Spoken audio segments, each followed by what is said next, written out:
Good morning friends. चलो हवे आपणे चैप्टर 5 गतिना नियमो एनी अंदर आगळनी थियरी तरफ जईए। विद्यार्थी मित्रों, आपणे सौथी छेल्लुं जे लेक्चर हतुं एनी अंदर न्यूटननी गतिना बीजा नियम अने बळना आघातना सूत्र मेळव्या हता। हवे न्यूटननी गतिनो जे बीजो नियम छे ए बीजो नियम जे आपणे भणी चूक्या छीए। तो न्यूटननी गतिना बीजा नियम अंगेना કેટલાક મહત્વના મુદ્દાઓ છે એ મુદ્દાઓની ચર્ચા કરીએ। તો સૌથી પહેલા નંબરમાં ન્યૂટનની ગતિનો બીજો નિયમ। તો બીજા નિયમના મહત્વના જે મુદ્દાઓ છે એમાં પહેલા નંબરમાં આપણે એનું બળનું સૂત્ર ભણી ગયા હતા। F કેટલા ma પદાર્થ પર લાગતું બળ બાહ્ય બળ F બરાબર કેટલા ma। હવે જો પદાર્થ પર લાગતું બાહ્ય બળ जो पदार्थ पर लागतु बाह्य बल F बराबर 0 होय। કેટલું હોય 0। અને જો પદાર્થ પર લાગતું બાહ્ય બળ F 0 હોય તો 0 ma। પણ વિચારો કે પદાર્થનું દળ ક્યારે 0 હોય નહીં। पदार्थ दल क्यारे शून्य न हो, थोड़ा घणो तो दल होय ज। तो बाकी वध्या प्रवेग, तो प्रवेग ए बराबर केटला थई जाय 0। अने जो प्रवेग शून्य होय, प्रवेग शून्य क्यारे मळे तो प्रवेग एटले वेगमां थतो फेरफार। वेगमां जो फेरफार थतो ज ना होय तो प्रवेग केटलो थई जाय 0। माटे प्रवेग 0 माटे वेग v बराबर केवा થઈ જાય અચળ થઈ જાય। એટલે કે જો પદાર્થ પર લાગતું બાહ્ય બળ 0 હોય તો પદાર્થનો પ્રવેગ 0 થાય। પદાર્થનો જો પ્રવેગ 0 થાય તો એનો જે વેગ છે એ વેગ કેવો થઈ જાય અચળ થઈ જાય। અને વિદ્યાર્થી મિત્રો, વેગ અચળ તો જે ન્યૂટનની ગતિના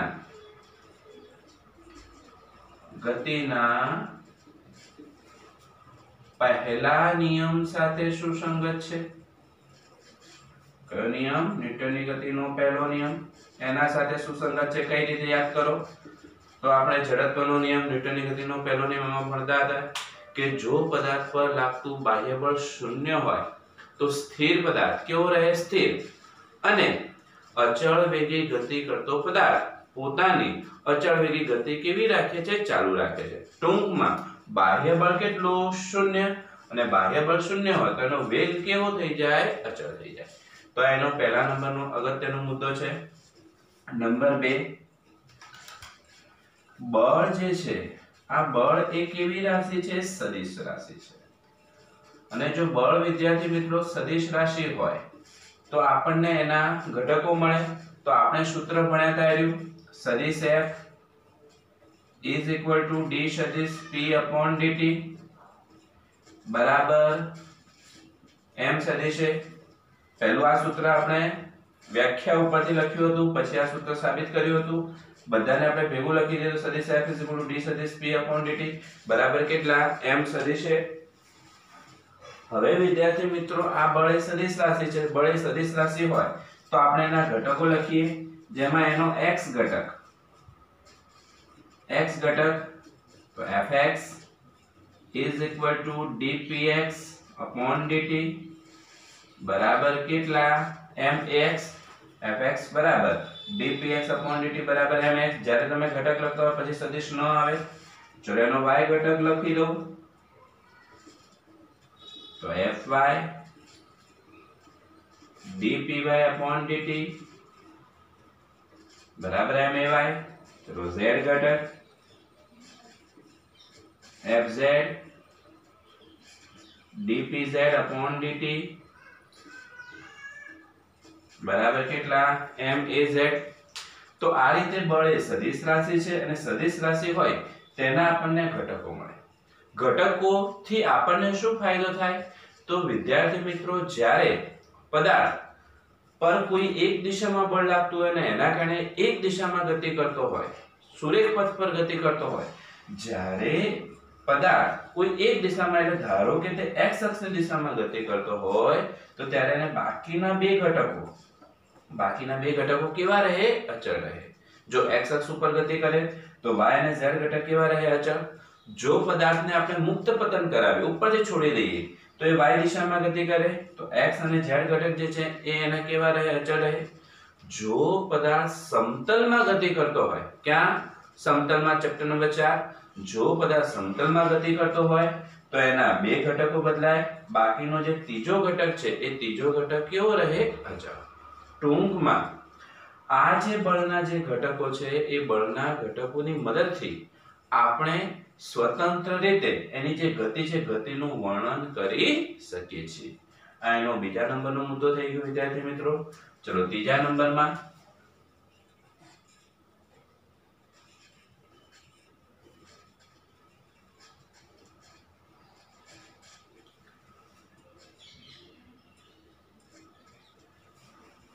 ચલો વિદ્યાર્થી મિત્રો ત્રીજા નંબરનો એનો જે મુદ્દો છે, આ ત્રીજા નંબરનો જે મુદ્દો છે જેની અંદર આપણે આ જ બળની વાત કરવાની છે. પણ આ જે બળ છે એ બળ એ બિંદુ રૂપ અથવા તો જે કણ છે એ કણને લાગુ પડે છે. બળ સદિશ F is equal to d સદિશ P upon dt બરાબર m સદિશ A.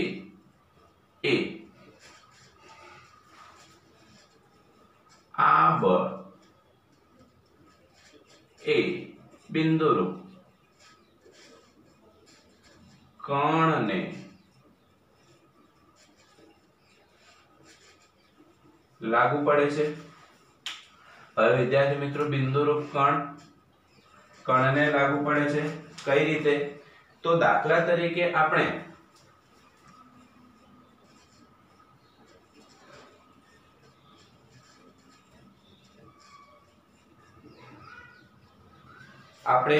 ફૂટબોલની રમત રમતા હોઈએ અને ફૂટબોલની રમત રમતા હોઈએ તો આપણે એની ઉપર બળ લગાડીએ છીએ. પણ વિચારો, તમે આખા ફૂટબોલ ઉપર બળ લગાડો છો કે ફૂટબોલના કોઈ ભાગ ઉપર બળ લગાડો છો? ફૂટબોલના કોઈ ભાગ ઉપર બળ લગાડીએ છીએ અને આપણે ફૂટબોલના કોઈ ભાગ ઉપર, કોઈ એક ભાગના કણ ઉપર બળ લગાડીએ છીએ, પરંતુ એની જે ગતિ છે ગતિ સમગ્ર થાય છે. એટલે આપણે ફૂટબોલના કોઈ એક ભાગ, કોઈ એક કણ ઉપર બળ લગાડીએ છીએ, પરંતુ તેના પરિણામ સ્વરૂપે એની જે ગતિ છે એ સમગ્ર ફૂટબોલની ગતિ થતી હોય છે. એ જ રીતે બીજા નંબરમાં જો લખવું હોય તો આપણે કારની વાત કરીએ. દાખલા તરીકે આપણી 4 વ્હીલર કાર છે. આ કાર જે છે કાર બંધ થઈ ગઈ છે. હવે વિચારો, કાર બંધ થઈ ગઈ છે, એને અંદર પેટ્રોલ ડીઝલ ખલાસ થઈ ગયું છે, આપણે એને એક જગ્યાએથી બીજી જગ્યાએ ખસેડવી છે. તો આપણે શું કરીએ છીએ?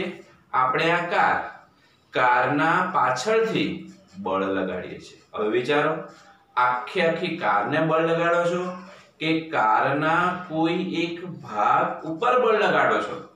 કોઈ એક ભાગ ઉપર, અને કોઈ એક ભાગના કોઈ એક કણ ઉપર બળ લગાડીએ છીએ, પરંતુ પરિણામ સ્વરૂપે આખી કારની શું થાય છે? ગતિ થાય છે. એટલે આ જે બળ છે એ બળ લાગે કોના ઉપર છે? તો કોઈ એક ભાગ ઉપર, કોઈ એક કણ ઉપર લાગે છે, પરંતુ એની જે ગતિ છે એ પરિણામ સ્વરૂપે ગતિ આખા પદાર્થની, આખા કારની થતી હોય છે. એટલે કે આ જે બળ જે છે એ બિંદુરૂપ કણને લાગુ પડે છે. અને આવા કિસ્સાની અંદર આપણે વાત કરીએ તો પથ્થર છે, કાર છે, આ બધા દ્રઢ પદાર્થ છે. કેવા પદાર્થ છે? દ્રઢ પદાર્થ. વાસ્તવમાં તો એ ઘન પદાર્થ જ છે, પરંતુ આપણે આગળ ભણીશું કે આવા જે પદાર્થો છે એ પદાર્થોમાં કણ વચ્ચેનું અંતર, એમનું સાપેક્ષ સ્થાન બદલાતું નથી. અને એવો પદાર્થ કે જેમાં કણો વચ્ચેનું સાપેક્ષ અંતર, સાપેક્ષ સ્થાન બદલાતું ન હોય, તો એવો જે પદાર્થ છે એ પદાર્થને આપણે દ્રઢ પદાર્થ તરીકે ઓળખીએ છીએ. કેવા પદાર્થ તરીકે? દ્રઢ પદાર્થ તરીકે ઓળખીએ છીએ અને સ્વાભાવિક છે કે જ્યારે આપણે બળ લગાડીએ છીએ ત્યારે પથ્થર કે કાર એમાં કણ વચ્ચેનું સાપેક્ષ અંતર બદલાતું નથી, એટલે આવા પદાર્થોને આપણે દ્રઢ પદાર્થ તરીકે ઓળખી શકીએ છીએ। વિદ્યાર્થી મિત્રો, સાથે સાથે એવા પણ પદાર્થો છે કે દાખલા તરીકે આપણે પ્રવાહી કે વાયુની વાત કરીએ તો પ્રવાહી કે વાયુની અંદર જો તમે કોઈ કણ ઉપર બળ લગાડો તો એ માત્ર એક કણ ઉપર જ લાગે છે, બાકીના કણો ઉપર લાગતું નથી। એટલે અહીંયા આગળ આપણે માત્ર ચર્ચા કોની કરવાની છે? ઘન પદાર્થની ચર્ચા કરવાની છે, પ્રવાહી કે વાયુ તરલ પદાર્થોની ચર્ચા કરવાની નથી। અને આપણે અહીંયા આગળ પદાર્થના ઘટક કણોને અંદરો અંદર લાગતા બળો એટલે કે આંતરિક બળો, પદાર્થની અંદર માં રહેલા ઘટક કણોમાં અંદરો અંદર લાગતા બળો એટલે કે આંતરિક બળોની પણ ચર્ચા અત્યારે કરવાની નથી। અત્યારે આપણે માત્ર ને માત્ર પદાર્થની ગતિ માટે જવાબદાર એવા બાહ્ય બળની જ ચર્ચા કરવાની છે અને એ બાહ્ય બળ એટલે સદિશ F બરાબર d સદિશ P/dt બરાબર કેટલા? m સદિશ a। આ ત્રીજા નંબરનો મુદ્દો થઈ ગયો। અને સૌથી છેલ્લો ચોથા નંબરનો જે મુદ્દો છે એ ચોથા નંબર। વિદ્યાર્થી મિત્રો, ભગવાને તમને, મને, આપણને બધાને એક સ્મૃતિ આપી છે, યાદાશ આપી છે અને આ જે સ્મૃતિ છે એ સ્મૃતિ કે જેની મદદથી આપણને પળે પળ ની જે વિગત છે, જે બાબત છે એ આપણે યાદ રાખીએ છીએ। પરંતુ એવા કેટલાક ઉદાહરણો છે, એવી કેટલીક બાબતો છે કે જેની આપણે જો ચર્ચા કરવા જઈએ, દાખલા તરીકે હું ક્રિકેટરની વાત કરું,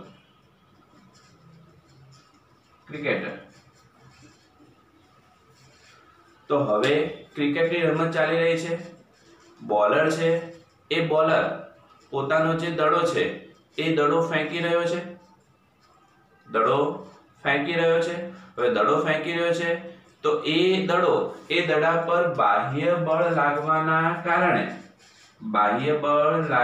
કારણે આ દડો ગતિ કરતો આમ જાય છે, બાહ્ય બળના પરિણામ સ્વરૂપે। હવે આ દડો જે છે, આ દડો બેટ્સમેન સુધી આવે છે, આ બેટ્સમેન સુધી આવે છે। હવે જ્યારે આ દડો બેટ્સમેન પાસે આવે છે ત્યારે બેટ્સમેન એ દડાને શું કરે છે? ફટકારે છે અને જેવો બેટ્સમેન એ દડાને ફટકારે છે પછી આપણી સમગ્ર રજૂઆત એ બેટ્સમેને ફટકારેલો જે દડો છે એ દડાની દિશામાં થઈ જાય છે, ત્યાં આગળ થઈ જાય છે। પણ એના પહેલા કેટલું બળ હતું એની આપણે કોઈ ચર્ચા કરતા નથી, એની સ્મૃતિની આપણે કોઈ યાદ રાખતા નથી। જ્યાં સુધી આ દડો બેટ્સમેન સુધી આવે છે, જેવો બેટ્સમેન એ દડાને ફટકારે છે ત્યારબાદ આપણે સમગ્ર રજૂઆત કોની કરીએ છીએ? તો કે બેટ્સમેને ફટકારેલો દડા એની ગતિની દિશા, એના પર લાગતા બળની ચર્ચા કરીએ છીએ, આની આગળની રજૂઆત કરતા નથી। નંબર 2, દાખલા તરીકે તમારી પાસે કોઈ બોલ આવે છે, હવે દડો ધીરે ધીરે બોલ તમારી પાસે આવી રહ્યો છે। હવે દડો તમારી પાસે આવ્યા પછી તમે એને ઉપર બળ લગાડવાના કારણે એની ગતિની દિશા બદલાઈ ગઈ। તો ગતિની દિશા બદલાઈ ગઈ, પણ ગતિની દિશા બદલાય પહેલા શું? તો એની જે સ્મૃતિ છે એ સ્મૃતિની આપણે ચર્ચા કરતા નથી। અને એ જ રીતે ત્રીજું ઉદાહરણ આપણે ટ્રેનનું લઈએ। ટ્રેન કે દાખલા તરીકે અહીંયા આગળ આ એક ટ્રેન છે, આ જે ટ્રેન છે એ આ દિશામાં 40 કિલોમીટર/h ટ્રેન આ દિશામાં 40 કિલોમીટર/h ની ઝડપે ગતિ કરી રહી છે। તો સ્વાભાવિક છે કે ટ્રેન આ દિશામાં ગતિ કરી રહી છે, ટ્રેનનો વેગ એ દિશામાં હશે, પ્રવેગ પણ એ જ દિશામાં હશે। હવે વિચારો કે અહીંયાથી કોઈ એક વ્યક્તિ છે અને કોઈ એક વ્યક્તિ એના હાથમાં આ સ્થિર પથ્થર છે। વ્યક્તિના હાથમાં પથ્થર કેવો છે? સ્થિર છે। પણ એ વ્યક્તિ ટ્રેનની અંદરથી અવલોકન કરે તો એ વ્યક્તિ માટે પથ્થર સ્થિર છે, પણ વિચારો કે જમીન ઉપર ઊભે રહેલો કોઈ વ્યક્તિ એ પથ્થરને જુએ તો એના માટે એ વ્યક્તિની અને પથ્થરની બંનેની ઝડપ કેટલી થાય? 40 કિલોમીટર/અવર જેટલી થાય। કેટલી થાય? 40 કિલોમીટર/અવર જેટલી થાય। હવે વિચારો કે આ જે વ્યક્તિ છે એ બરાબર ટ્રેનના દરવાજા જોડે ઊભો છે। વાસ્તવમાં ના ઊભું રહેવું જોઈએ, પરંતુ આપણે પ્રયોગ કરવો છે તો આપણે ઊભા છીએ। તો હવે એ વ્યક્તિ ટ્રેનના દરવાજા જોડે ઊભો છે અને ત્યાંથી એ આ પથ્થરને પડતો મૂકે છે। પથ્થરને શું કરે છે? પડતો મૂકે છે। હવે જેવો એ પથ્થરને પડતો મૂકે છે તો જમીન ઉપર રહેલો કોઈ અવલોકનકાર એને જુએ છે? જમીન પર રહેલો કોઈ અવલોકનકાર એને જુએ છે તો એને જે પથ્થર છે એ પથ્થર એ ટ્રેનની ગતિની જે દિશા છે એ ગતિની દિશામાં એ આટલા સુધી ગતિ કરશે અને પછી ત્યાં પછી આ પડતો દેખાશે। જમીન પર રહેલો કોઈ અવલોકનકાર આ પથ્થરને જુએ છે, એ પથ્થરને જોશે તો એને એ પથ્થરની જે ગતિ છે કેવી દેખાશે? તો સ્વાભાવિક છે કે જમીન ઉપરથી ઊભો હશે એટલે આ જે પથ્થર છે પથ્થરની ઝડપ કેટલી હશે? 40। જેવો તમે એને ફેંકો છો તો પ્રારંભિક ક્ષણે એની પ્રારંભિક ઝડપ કેટલી હશે? 40 કિલોમીટર/અવર। એના કારણે એ આટલા સુધી થોડી ગતિ કરશે અને ત્યાર પછી એના પર ગુરુત્વાકર્ષી બળના કારણે એ કેવું આવશે? નીચે આવશે। પરંતુ આ જ ટ્રેનની અંદર રહેલો પેલો વ્યક્તિ જે પથ્થરને પડતો મૂકે છે એ જો એનું અવલોકન કરે તો એને જે પથ્થર છે એ પથ્થર આગળની દિશામાં નહીં પરંતુ પાછળની દિશામાં ગતિ કરતો દેખાશે। કારણ અહીં આગળ પથ્થર તો એનો એ જ છે, પરંતુ ટ્રેનની અંદર રહેલો વ્યક્તિ અવલોકન કરે છે, એ અવલોકનકાર છે, તો એના માટે નિર્દેશ ફ્રેમ એ આ ગતિમાન ટ્રેન થઈ ગઈ। પરંતુ એ જ પથ્થરને જમીન પર રહેલો અવલોકનકાર જુએ છે તો એના માટે નિર્દેશ ફ્રેમ એ જમીન થઈ ગઈ અને નિર્દેશ ફ્રેમ બદલાઈ ગઈ માટે એનું વર્ણન બદલાઈ ગયું। પરંતુ અહીં આગળ આપણે કોની સ્મૃતિ યાદ રાખી? કોની વાત કરી? તો કે પથ્થર જે છે એ પથ્થરને છોડ્યા પછીની ગતિની, પણ જ્યાં સુધી તમે છોડતા નથી એના પહેલા એના બળનું શું, એના પ્રવેગનું શું, એમાં આપણને કોઈ રસ છે નહીં અને એટલા માટે એના પહેલાની જે સ્મૃતિ છે એ સ્મૃતિ આપણે યાદ રાખતા નથી, પરંતુ એના પછીની જે બાબત છે એને આપણે યાદ રાખીએ છીએ। તો આ કેટલાક જે ઉદાહરણ છે એ કેટલાક ઉદાહરણ તમે નોંધી લો।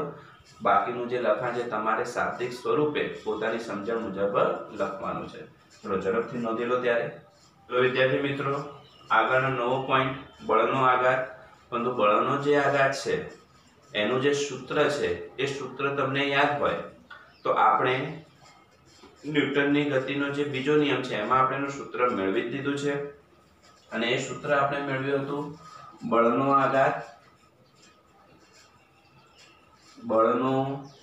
આઘાત, જેને આપણે આઘાતી બળ તરીકે પણ ઓળખીએ છીએ। આઘાતી બળ બરાબર સદિશ F into delta t અથવા dt બરાબર d સદિશ p અથવા તમે આ રીતે પણ એને લખી શકો છો સદિશ F into delta t બરાબર ડેલ્ટા સદિશ p, બંને ચાલે। સદિશ F into dt બરાબર d સદિશ p અથવા સદિશ F into delta t બરાબર ડેલ્ટા સદિશ p। આના ઉપરથી આપણે ત્યાં આગળની વ્યાખ્યાની પણ ચર્ચા કરી હતી। વ્યાખ્યા: પદાર્થ પર લાગતું બળ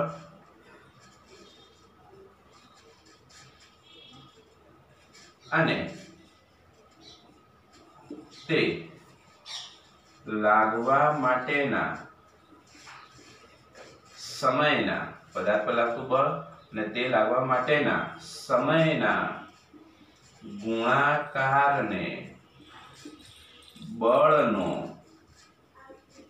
આઘાત કહે છે, જેને અંગ્રેજીમાં કેવું હોય તો ઇમ્પલ્સ તરીકે પણ આપણે ઓળખી શકીએ છીએ। તો પદાર્થ પર લાગતું બળ અને તે લાગવા માટેના સમયનો જે ગુણાકાર છે, આ ગુણાકારને આપણે બળનો શું કહીએ છીએ? આઘાત કહીએ છીએ। ચલો આ જે સૂત્ર મળ્યું એ સૂત્ર પરથી જો મારે એનો એકમ લખવો હોય, એકમ, તો F એટલે બળ, બળનો એકમ ન્યૂટન, ડેલ્ટા ટી એટલે સમય, સમયનો એકમ સેકન્ડ, તો ન્યૂટન ઇન્ટુ સેકન્ડ, અથવા ડેલ્ટા પી એટલે વેગમાન, વેગમાનમાં થતો ફેરફાર। પણ વિદ્યાર્થી મિત્રો વેગમાન p બરાબર કેટલા? mv, તો m એટલે દળ કિલોગ્રામ અને v એટલે વેગ, વેગનો એકમ મીટર પર સેકન્ડ। તો આ રીતે બીજું એકમ આપણે એનો કિલોગ્રામ ઇન્ટુ મીટર પર સેકન્ડ પણ લખી શકીએ છીએ। ચલો એના પછી મારે એનું પારિમાણિક સૂત્ર લખવું છે, તો બળના આઘાતનું પારિમાણિક સૂત્ર m1 L1 T raised to -1, m1 L1 T raised to -1, અને સૌથી છેલ્લે બળનો જે આઘાત છે, આઘાત એ સદિશ રાશિ છે જેની દિશા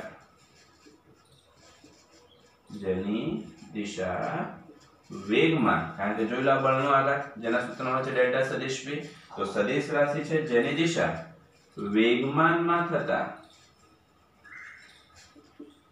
ફેરફારની દિશામાં અથવા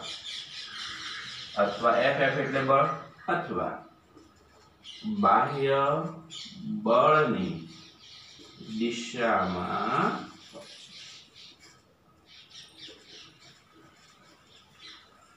હવે વિદ્યાર્થી મિત્રો આ જે બળનો જે આઘાત છે એ બળનો આઘાત એ શોધવાની જરૂરિયાત કેમ ઊભી થઈ?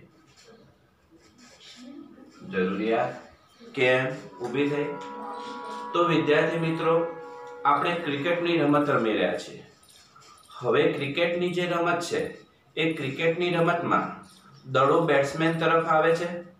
હવે બેટ્સમેન તરફ દડો આવે છે અને જ્યારે દડો બેટ્સમેનના બેટ સાથે અથડાય છે તો ત્યારે બેટ્સમેનના બેટ સાથે દડાનો જે સંપર્ક છે, જે સંપર્ક સમય છે એ બહુ જ અલ્પ સમય હોય છે, લગભગ સેકન્ડના પણ 10મા ભાગ જેટલો હોય છે, અને આ સંપર્ક સમય બહુ જ ઓછો હોય છે, અને પરિણામ સ્વરૂપે સંપર્કમાં આવ્યા પછી બેટ્સમેન એ દડાને શું કરે છે? ફટકારે છે।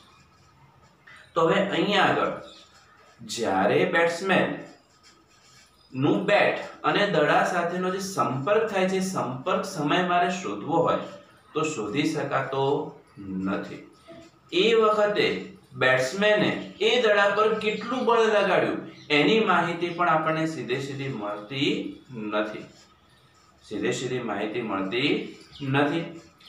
એ જ રીતે દાખલા તરીકે તમે જે દડો છે એ દડાને કોઈ દિવાલ ઉપર અથડાવો છો, દડાને દિવાલ ઉપર અથડાવશો એટલે જેવો દડો દિવાલ સાથે અથડાશે તો એ વખતે દડો અને દિવાલ સાથેનો જે સંપર્ક સમય છે એ સંપર્ક સમય પણ આપણે શોધી શકતા નથી। પરિણામ સ્વરૂપે દિવાલ પણ દડા ઉપર બળ લગાડશે, એ બળ પણ આપણે શોધી શકતા નથી। આ ઉપરાંત મેં તમને ત્રીજું પણ એક ઉદાહરણ આપ્યું હતું કે જ્યારે તમે બસની અંદર બેઠા હો છો અને તમારી જે બસ છે 80 કિલોમીટર/ની સ્પીડે જઈ રહી હોય અને બસનો જે ડ્રાઈવર છે એ એકાએક બ્રેક મારે છે, અને જેવો ડ્રાઈવર એકાએક બ્રેક મારે છે તો તમે આગળની જે સીટ છે એ આગળની સીટ સાથે તમારું માથું શું થાય છે? અથડાય છે। તો એ વખતે પણ જ્યારે બ્રેક મારી અને એ વખતે તમારું માથું આગળની સીટ સાથે અથડાયું તો એ વખતે પણ એનો જે સંપર્ક સમય છે એ આપણે શોધી શકીએ છીએ? નથી શોધી શકતા. એ વખતે તમારા માથા ઉપર કેટલું બળ લાગ્યું એ પણ આપણે શોધી શકતા નથી. પરંતુ આપણે આ જે સૂત્ર છે એ સૂત્રની મદદથી એ તમે ન જાણતા હોય, પરંતુ બળ નથી જાણતા, સંપર્ક સમય નથી જાણતા, કઈ વાંધો નહીં, પણ જ્યારે તમે આ ઘટના થતી હોય, આ પ્રક્રિયા થતી હોય, તો વેગમાનમાં થતો જે ફેરફાર છે એ વેગમાનમાં થતો ફેરફાર આપણે શોધી શકીએ છીએ. અને એના ઉપરથી બળનો જે આઘાત છે એ બળના આઘાતની આપણે રજૂઆત કરી શકીએ. દાખલા તરીકે હું વાત કરું છું કે અહીંયા આગળ આ દડો છે જે બેટ્સમેન તરફ જઈ રહ્યો છે, એની પ્રારંભિક ઝડપ 20 કિલોમીટર/h ની છે.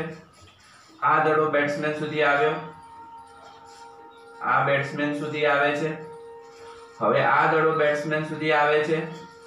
આ બેટ્સમેન એ દડાને આ દિશામાં ફટકારે છે, દડાને આ દિશામાં ફટકારે છે, અને એ વખતે એની જે ઝડપ છે, આ ઝડપ દાખલા તરીકે 40 કિલોમીટર/h છે. કેટલી? 40 કિલોમીટર/h છે. તો હવે આ વખતે આ જે દિશા છે એને આપણે ધન x ગણતા હોય તો આ દિશા કેવી થઈ ગઈ? ઋણ x. માટે ચિહ્ન કયું આવી જશે? માઈનસ આવી જશે. હવે આ જે સૂત્ર છે એની અંદર તમને પ્રારંભિક ઝડપ મળી ગઈ, અંતિમ ઝડપ મળી ગઈ. ચલો, પ્રારંભિક અને અંતિમ ઝડપ મળી જાય. અને દાખલા તરીકે જે દડો છે એ દડાનું દળ m બરાબર 10 કિલોગ્રામ છે. તો હવે આ સૂત્ર મુજબ આપણે જઈએ તો માટે બળનો આઘાત બરાબર સદિશ F into dt બરાબર d સદિશ p. પરંતુ d સદિશ p એટલે વેગમાનમાં થતો ફેરફાર, વેગમાનમાં થતો ફેરફાર એટલે અંતિમ વેગમાન માઈનસ પ્રારંભિક વેગમાન. સદિશ p2 છે એની જગ્યાએ લખી શકીએ એનું સૂત્ર m સદિશ v2 m સદિશ v1, m બહાર કાઢી દો, સદિશ v2 માઈનસ સદિશ v1.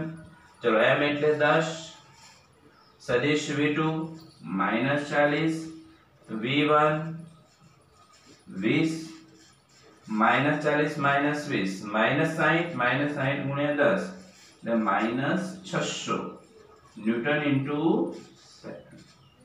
તો આ રીતે આપણે એ જે બળ છે બળ નથી શોધી શકતા, સંપર્ક સમય નથી શોધી શકતા, પરંતુ વેગમાનમાં થતો જે ફેરફાર છે ફેરફારની માંથી બળનો જે આઘાત છે એ બળનો આઘાત શોધી શકીએ છીએ.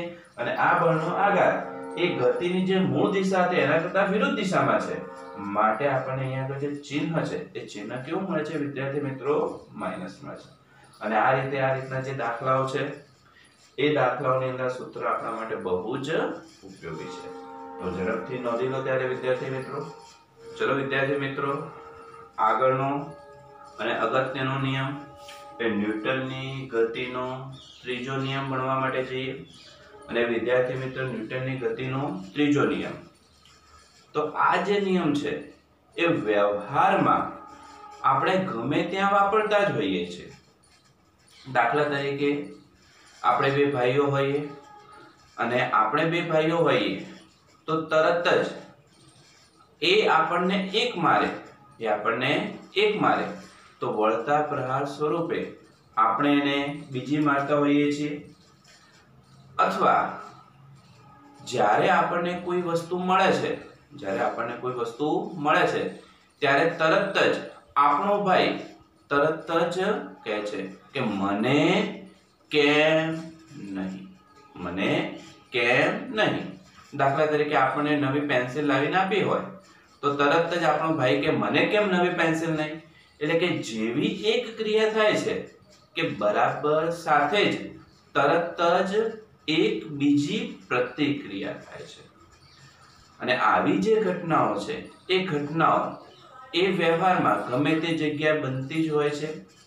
અને એના ઉપરથી આપણે આ જે નિયમ છે એ નિયમ વિદ્યાર્થી મિત્રો આપણે આ રીતે લખી શકીએ કે બે પદાર્થો હોય, બે પદાર્થો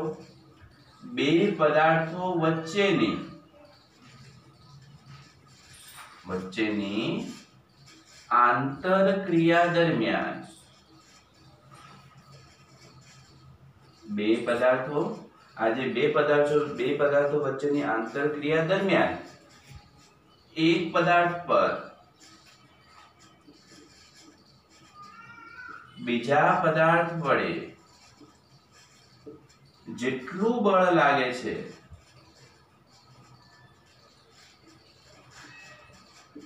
તેટલું જ બળ એક પદાર્થ પર બીજા પદાર્થ વડે જેટલું બળ લાગે તેટલું જ બળ બીજા પદાર્થ પર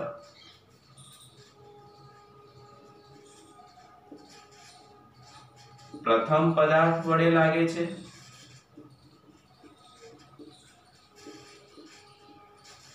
આ બળોના મૂલ્ય સમાન અને દિશા પરસ્પર વિરુદ્ધ હોય છે।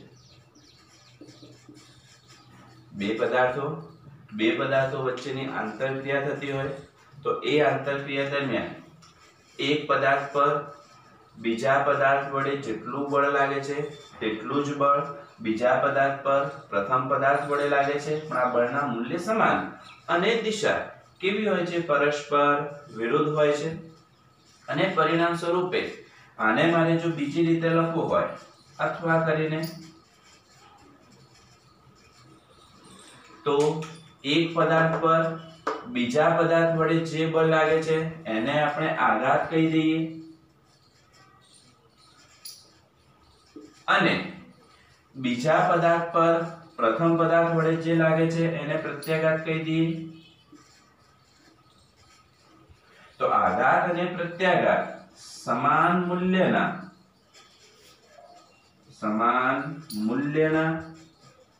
અને પરસ્પર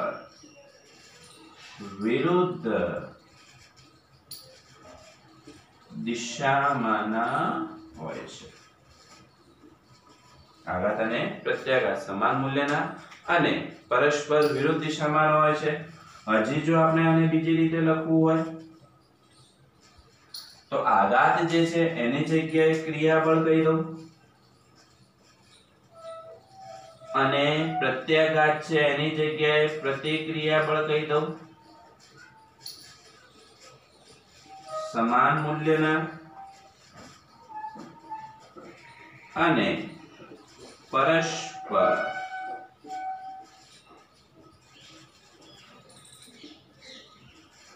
વિરુદ્ધ દિશામાંના હોય છે।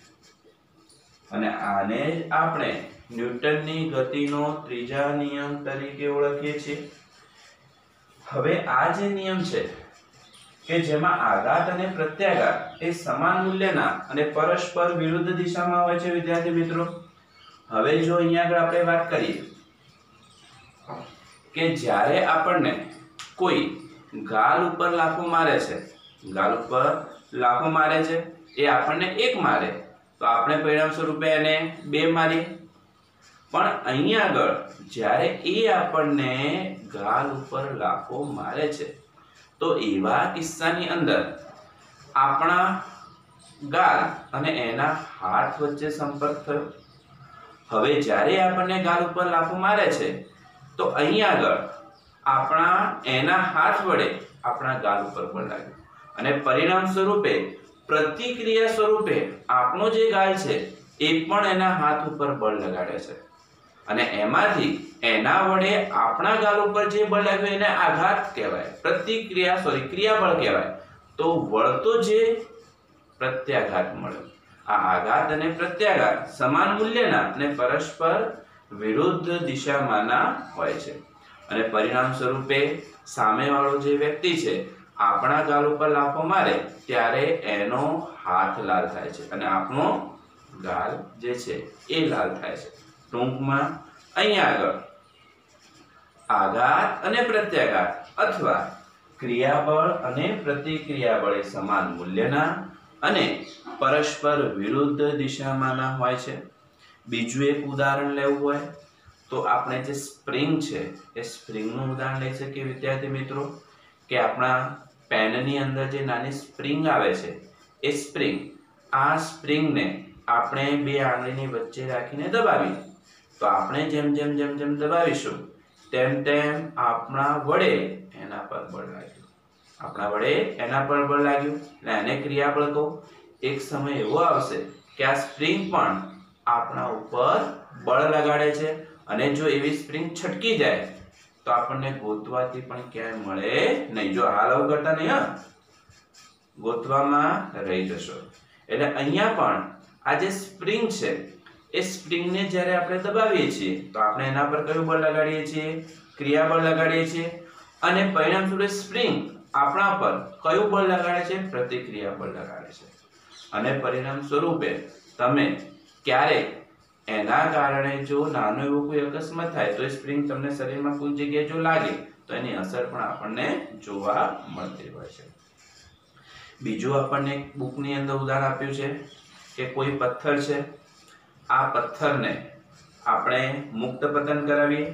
જો પથ્થરને હું મુક્ત પતન કરાવું વિદ્યાર્થી મિત્રો, તો સ્વાભાવિક છે કે પથ્થર ઉપર પૃથ્વીના કારણે નીચેની દિશામાં કયું બળ લાગે છે? ગુરુત્વાકર્ષી બળ લાગે છે. અને ગુરુત્વાકર્ષી બળના કારણે પથ્થર કઈ તરફ જાય છે? નીચે તરફ.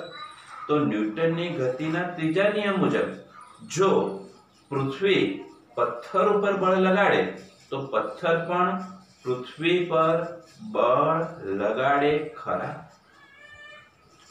પથ્થર પણ પૃથ્વી પર બળ લગાડે ખરા? અને જો પથ્થર પણ પૃથ્વી પર બળ લગાડતો હોય તો પૃથ્વી પથ્થરની તરફ ખસવી જોઈએ. તો આ પ્રશ્નનો જવાબ છે હા.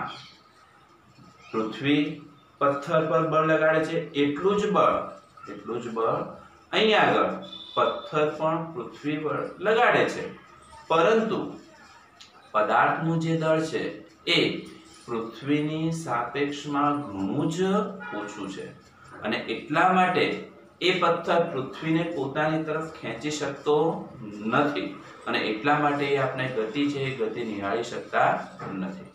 એટલે અહીંયા આગળ મુક્ત પતન પામતો જે પથ્થર છે એ પૃથ્વી પથ્થર પર બળ લગાડે છે, પથ્થર પણ પૃથ્વી પર બળ લગાડે છે, પરંતુ આ કિસ્સાની અંદર જે પથ્થર છે એનું દળ બહુ જ ઓછું હોય એ પૃથ્વીને પોતાની તરફ ખેંચી શકતો નથી.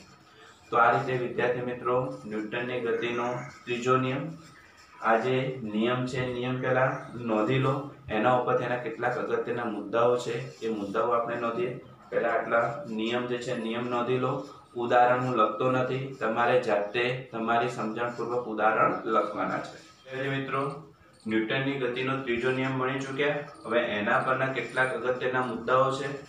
આ મુદ્દાઓ પણ આપણે જે નિયમ લખ્યો છે એના ઉપર જ આધારિત છે.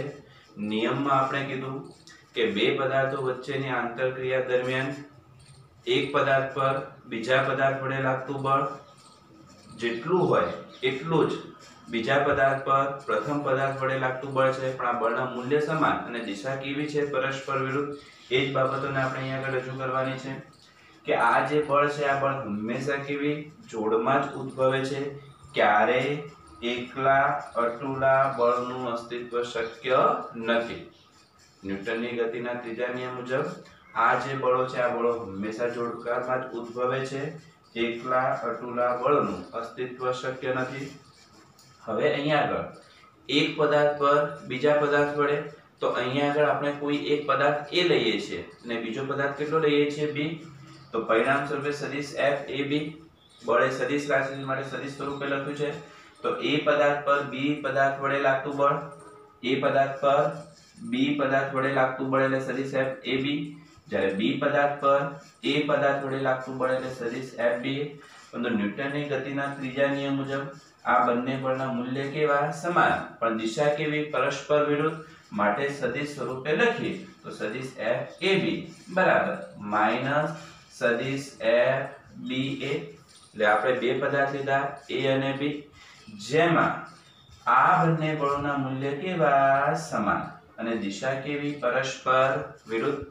પરંતુ વિદ્યાર્થી મિત્રો જો આપણે આ બે પદાર્થો A અને B થી બનતા તંત્રનો વિચાર કરીએ તો આવા તંત્ર માટે ન્યૂટનની ગતિના ત્રીજા નિયમ મુજબ બળના મૂલ્ય સમાન, દિશા પરસ્પર વિરુદ્ધ.